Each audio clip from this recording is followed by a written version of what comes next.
Let's fill out the Rhode Island ATV bill of sale together, and do it in a way that holds up when it's time to register the ATV and transfer the title. Start at the top with the date of sale, then the seller's details. In our example, that's Anna Baker, with her address, phone, and email. Then the buyer's, Ben Carter, with the same. 2 quick habits. Enter each name exactly as it appears on that person's ID and on the title. A nickname or a typo can stall the transfer later. And don't leave a line blank. If something doesn't apply, write NA.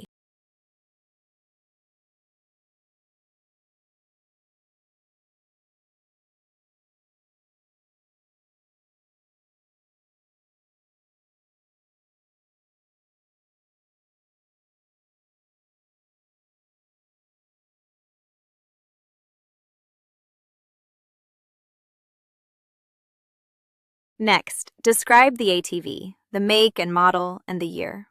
Then the VIN. Type the VIN exactly as it appears on the title or the ATV.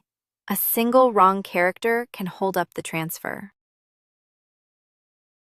Now the sale price, in our example, $8,500, paid all at once, by check, with taxes included. Write the real price. Lowballing it to shave the sales tax can come back as back taxes and penalties, and it leaves the buyer with weaker proof of what they actually paid. Now the signatures. The seller and the buyer each print their name, sign, and date. This form also has witness lines and a notary block. Use them only if your state requires it, or add a witness for extra proof. Then make 2 copies. Each side keeps a signed one.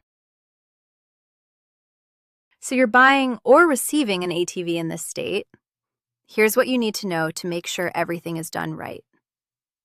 First, the title. The certificate of title must be in the seller's name before the sale or transfer can happen. The seller, or the person gifting the vehicle, needs to sign the back of that title. Make sure that step is not skipped because it is required. If there is a lien on the vehicle, meaning someone else has a financial interest in it, you will need a letter of lien release before the transfer can move forward. As the buyer, your job is to take that signed title and use it to obtain a new title in your own name. Now, about notarization. This one depends on the situation.